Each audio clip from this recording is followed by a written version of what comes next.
31 दिसंबर की रात 4 दोस्त अर्जुन, नेहा, विवान और रिद्धि मनाली में ट्रैकिंग के लिए निकले थे। गाइड ने उन्हें एक पुराने रास्ते पर जाने से मना किया था। घनेरा जंगल में रात मत बिताना, खासकर 12 बजे से पहले वापस लौट आना, यही चेतावनी मिली थी। लेकिन शॉर्टकट के चक्कर में दोस्त उसी दिशा में बढ़ गए। रास्ता सुनसान और बर्फ से ढका था। पेड़ों के बीच अजीब सी खामोशी थी, जैसे हर पेड़ उनकी हरकतें देख रहा हो। यार, ये वही जगह है जहाँ नहीं आने को कहा था। हम बस क्रॉस कर रहे हैं, 10 मिनट ही लगेंगे। सुपर क्रीपी लग रहा है। ऐसा लग रहा है कोई हमें देख रहा है। हम वापस चले? मुझे अच्छा नहीं लग रहा। लेकिन तभी अचानक भीषण ठंडी हवा चली और रास्ता पीछे से बर्फ से ढकने लगा। चारों फंस गए। उनके पीछे का रास्ता गायब और सामने अंधेरा जंगल। और तभी बर्फ के बीच से एक परछाई उभरती दिखाई दी। एक आदमी, फटे कपड़ों में, पीला चेहरा, धुआं उसके मुंह से निकलता हुआ। कौन हो तुम? समय कम है, 12 बजने वाले हैं। यहाँ कोई नहीं रुकता। हम रास्ता भटक गए हैं, हमें बस बाहर का रास्ता बता दो। अब लौटने का कोई रास्ता नहीं। चारों दोस्त डर से जम गए। आदमी उनकी ओर बढ़ रहा था, जमीन पर उसके पैर नहीं लग रहे थे, वो तैर रहा था। ये इंसान नहीं है, भागो! चारों जंगल की ओर दौड़ पड़े। चारों तरफ सिर्फ पेड़ों की चरमराहट और हवा में फुसफुसाहट। नया साल आने वाला है। चारों को एक पुरानी जर्जर लकड़ी की झोंपड़ी दिखी। वे अंदर घुस गए। अंधेरे में किसी का भारी सांस लेना सुनाई दिया। ये आवाज कहाँ से आ रही है? हम यहाँ अकेले नहीं हैं। तभी एक ठंडा सड़ा हुआ हाथ रिद्धि के कंधे पर पड़ा। 12 बज चुके हैं। जैसे ही घड़ी ने 12 बजाए, पूरी झोपड़ी कांपने लगी। बाहर जंगल से सैकड़ों आवाजें आने लगीं। साल बदल गया, अब तुम्हारी बारी है। जैसे ही घड़ी ने 12 बजाए, पूरी झोपड़ी कांपने लगी। बाहर जंगल से सैकड़ों आवाजें आने लगीं। साल बदल गया, अब तुम्हारी बारी है। तुम क्या हो? मैं वो हूं जिसे ये जंगल कभी छोड़ न सका। हमने तुम्हारा क्या बिगाड़ा है? हमें जाने दो। इस धरती पर जो कदम रखता है वो उनका हो जाता है। तभी झोपड़ी का दरवाजा अपने आप खुला और बाहर से 3 आकृतियां अंदर तैरती हुई आईं। हर आकृति मानो धुआं, राख और दर्द से बनी थी। चेहरे पर कोई नाक आंख नहीं, बस खाली गड्ढे और भीतर से आती कमजोर पीड़ा की आवाजें। ये लोग कौन है? ये वे आत्माएं हैं जो 50 साल पहले इसी जंगल में फंसी थीं। क्यों? कैसे? क्योंकि किसी ने नए साल की रात उन्हें धोखा दिया था। तभी तीनों आत्माएं झोपड़ी की दीवारों पर अतीत की आकृतियों का दृश्य बनाने लगीं, जैसे धुएं से बनी मूवी चल रही हो। दिखाई दिया एक पुराना गांव, लोग नए साल का जश्न मना रहे। अचानक आग लगती है, लोग भाग रहे हैं। जंगल की ओर भागने वाले एक एक कर गिरते जा रहे, और इस सब में एक जीवित इंसान गांव वालों का रास्ता रोकता दिखा। वही पीरा आदमी। ये तुम हो? तुमने उन्हें मारा? नहीं, उन्हें मैंने नहीं मारा, जंगल ने उन्हें खा लिया। मैं तो सिर्फ उनका पहला शिकार था। 12:07 सुबह जंगल अचानक गूंज उठा। पेड़ हिलने लगे, जैसे कोई अदृश्य ताकत उन्हें खींच रही हो। आत्माएं तेजी से रस्सी की तरह लिपटती हुई दोस्तों के करीब आने लगीं। भागो, अगर श्राप वृक्ष तक पहुंच गए तो शायद बच जाओ, शायद। जंगल का सबसे पुराना पेड़ जो मरता नहीं, जिसके नीचे सत्य छुपा है। समय जैसे धीमा पड़ गया। अंधेरा गहरा हो गया, जैसे दुनिया ही जंगल के भीतर डूबने लगी हो। और ठीक उसी पल रिद्धि की कलाई को किसी तेज और ठंडी चीज ने पकड़ लिया। उसका शरीर जमीन से ऊपर उठ गया। ये मुझे ले जा रहे हैं, अर्जुन, कुछ करो। चारों ने तुरंत उठने की कोशिश की, लेकिन जंगल अब जाग चुका था। चारों तरफ पेड़ों में कराहें थीं, जैसे उनमें हजारों आत्माएं फंसी हों, और हवा में एक गहरी आवाज गूंज उठी, श्राप को कोई नहीं तोड़ सकता। जंगल की आवाज इंसानी नहीं थी, वो धरती के भीतर से आ रही थी। अब क्या करें? वो श्राप वृक्ष कहाँ है? तभी वो पीला आदमी पता नहीं कैसे झोंपड़ी से बाहर निकलकर अचानक उनके सामने आ खड़ा हुआ। मेरे पीछे आओ, वरना इस जंगल का हिस्सा बन जाओगे।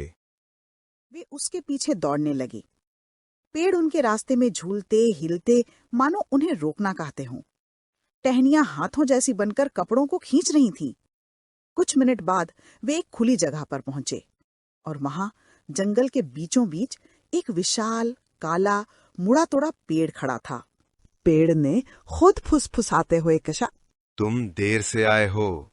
ये पेड़ जिंदा है? ये पेड़ नहीं, जेल है, आत्माओं की जेल। और हम अगली कैदी बनने वाले हैं। ये श्राप 50 साल पुराना है। जिसने पहले क्रॉस किया वो रक्षक बन जाता है, जो उसके बाद आते हैं वे कैद। तुम रक्षक हो? मैं पहला शिकार था। मैं नहीं जाना चाहता था, लेकिन जंगल ने मुझे अपनी पहरेदारी दे दी। अचानक श्राप वृक्ष की लाल रोशनी तेज होने लगी। जमीन कांपी और पेड़ के तने से हाथों की आकृतियां निकलकर चारों की ओर बढ़ने लगीं। आओ, हमारी जगह भरो। हवा में आवाजें गूंज रही थीं। कुछ मदद मांग रही थीं, कुछ हंस रही थीं, कुछ दुआएं कर रही थीं। रुकिए, इस श्राप से बाहर निकलने का कोई तरीका तो होगा? तरीका है, पर बहुत दर्दनाक। क्या? किसी जिंदा आत्मा को स्वेच्छा से वृक्ष को अपने अंदर लेना होगा, ताकि बाकी 3 को जाने दिया जा सके। मतलब हम में से किसी एक को खुद को कुर्बान करना होगा। आदमी चुप रहा। ये उसकी चुप्पी ही जवाब थी। पेड़ के तने से अब सैकड़ों हाथ बाहर आ रहे थे। वो धड़क रहा था, चीख रहा था, मानो कह रहा हो, एक दे दो, बाकी को छोड़ दूंगा। अर्जुन ने अपने दोस्तों को देखा। नेहा की आंखों में आंसू थे। विवान शांत था, पर अंदर से टूट चुका था। रिद्धि कांप रही थी। चारों के सामने सबसे भयानक फैसला था। कौन अपना जीवन देगा, कौन बाकी 3 को बचाएगा? और जंगल धीरे से फुसफुसाया, समय खत्म हो रहा है। हम ऐसा फैसला कैसे करें? कोई किसी को नहीं छोड़ेगा। हम चारों साथ आए हैं, साथ ही जाएंगे। लेकिन अगर हम सब इन हाथों में फंस गए तो तब तो चारों ही। मैं जाऊंगी। पागल हो गई हो, ऐसा मत कहना। रिद्धि, तुम नहीं जाओगी, कोई नहीं जाएगा। मैं जानती हूँ कि हम चारों में मैं सबसे कमजोर हूँ। अगर मैं रुक जाऊं तो कम से कम तुम तीनों तो बच जाओगे। ये कमजोरी नहीं, ये बहादुरी है। लेकिन उसी पल श्राप वृक्ष की आवाज गूंजी, जो जाना चाहता है आगे आए। अचानक झोपड़ी वाला पीला आदमी आगे आया। सब रुक गए। उसने कांपती आवाज में कहा, काफी हो गया, ये जंगल मुझे ले चुका है। अगर किसी को जाना है वो मैं हूं। नहीं, तुम तो पहले से ही। मैं सिर्फ आधा फंसा हूं, पूरी तरह श्रापित आत्मा नहीं हूं, लेकिन जिंदा भी नहीं। इसीलिए ये पेड़ मुझे स्वीकार कर लेगा। लेकिन क्या इससे हम बच जाएंगे? हाँ, अगर वो धोखा न दे। आदमी धीरे धीरे श्राप वृक्ष के पास गया। पेड़ के हाथ शांत हो गए, जैसे वे अपने असली कैदी को पहचान रहे हों। जंगल में अचानक सन्नाटा छा गया। पेड़ हल्की रोशनी देने लगा। आदमी ने आखिरी बार चारों की ओर देखा। भागो, इससे पहले कि वो अपनी बात पूरी कर पाता, पेड़ के हाथों ने उसे अपने भीतर खींच लिया। एक भयंकर चीख जंगल में गूंजी और फिर शांति। हम बच गए। क्या श्राप खत्म हो गया? क्या हमें अब जाना चाहिए? कुछ तो गलत है। चारों वापस ट्रैक की ओर भागने लगे। जब वे जंगल की सीमा के पास पहुंचे तो एक ठंडी हवा चली और पेड़ों पर हल्की लाल चमक फिर दिखाई दी। जंगल ने धीरे से फुसफुसाया, 1 गया, 3 बाकी। चारों के पैरों के नीचे जमीन हिल गई। वो पीला आदमी जिसने अपनी कुर्बानी दी थी पेड़ से बाहर आया, लेकिन अब एक इंसान की तरह नहीं। उसके चेहरे पर कोई आंसू नहीं, कोई दया नहीं, कोई आत्मा नहीं। वो अब पूरी तरह श्राप वृक्ष का नया रक्षक बन चुका था और उसने कहा, जंगल कभी किसी को सचमुच रिहा नहीं करता। तुम मुझे ऐसे क्यों देख रहे हो? तुम मुझे याद नहीं, लेकिन मैं तुम्हें याद करता हूँ। तुम इसका मतलब क्या है? रिद्धि अचानक सिर पकड़कर जमीन पर बैठ गई। जंगल की हवा उसके चारों तरफ तेजी से घूमने लगी। उसके कानों में अतीत की आवाजें गूंजने लगीं। पेड़ों पर जलती लाल रोशनी तेज से तेज होती गई और जंगल से एक दृश्य उभरने लगा, जैसे जंगल सत्य दिखाना चाहता हो। एक छोटी लड़की जंगल में दौड़ रही है। पीछा कर रहा है वही आदमी, लेकिन तब वो इंसान था। लड़की रो रही है। आदमी उसे पकड़ता है। फिर गांव वाले भी आते हैं, लड़की को बचाते हैं और आदमी जंगल में फंस जाता है। उसी रात जंगल उसे पहला रक्षक बना देता है। ये लड़की मैं हूँ? क्या तुम बचपन में यहाँ आई थी? मैं 6 साल की थी। मैं यहाँ पर अपने परिवार के साथ आई थी और मैं रास्ता भटक गई थी। किसी ने मुझे पकड़ लिया था। मुझे लगा था मेरे परिवार ने बचा लिया, लेकिन मैंने कभी पीछे मुड़कर नहीं देखा कि कौन पकड़ा था। मैंने तुम्हें बचाया था, तुम्हें जंगल के श्राप से खींचकर बाहर लाया था, इसलिए जंगल ने मुझे पकड़ लिया। तुम चारों में से सिर्फ एक को जंगल चाहता है, तुम्हें रिद्धि, क्योंकि तुम ही वो आत्मा हो जो उससे बच गई थी। रिद्धि इसकी बचपन की बंदी थी, लेकिन ये जंगल केवल मरे हुए लोगों को पकड़ता है। हाँ, और रिद्धि उसी दिन मर गई थी। सन्नाटा छा गया। चारों दोस्तों का खून ठंडा हो गया। क्या मतलब? उसे उस रात जंगल ने ले लिया था, लेकिन किसी तरह उसकी आत्मा शरीर से बाहर नहीं निकली। वो एक अधूरी आत्मा बन गई, दुनिया में जीती रही, पर असली दुनिया की नहीं। पेड़ ने धड़कनें तेज कर दी। जंगल खुशी से गूंज उठा, उसे वापस दो। रिद्धि का चेहरा पीला पड़ गया।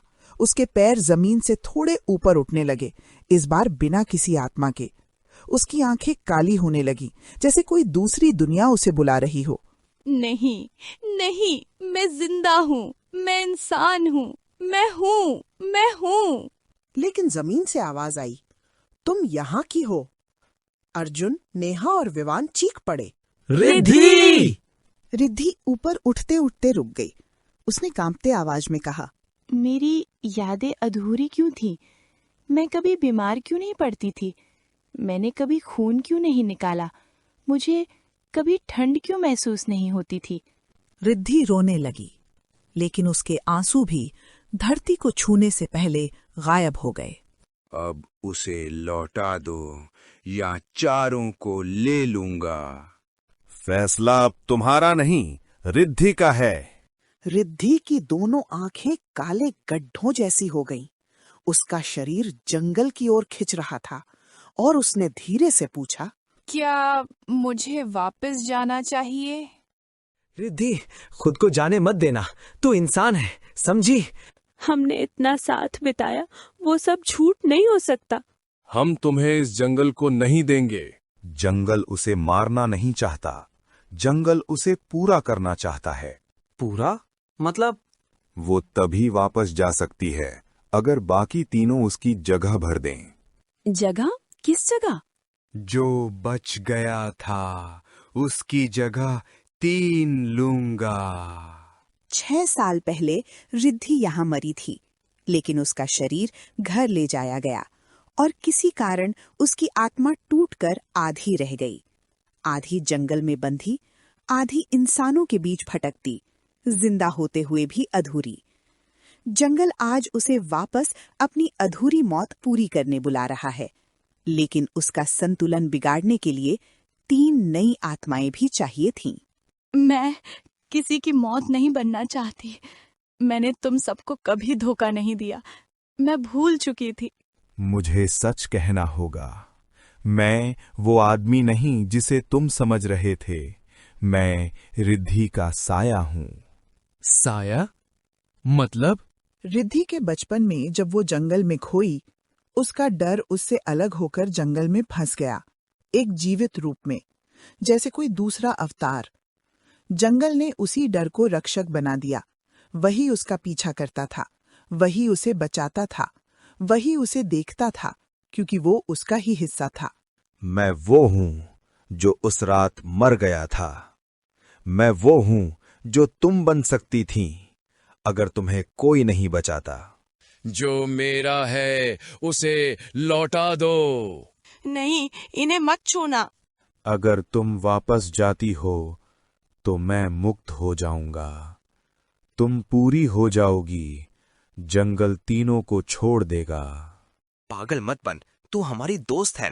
मत जा प्लीज। हम मिलकर लड़ सकते हैं।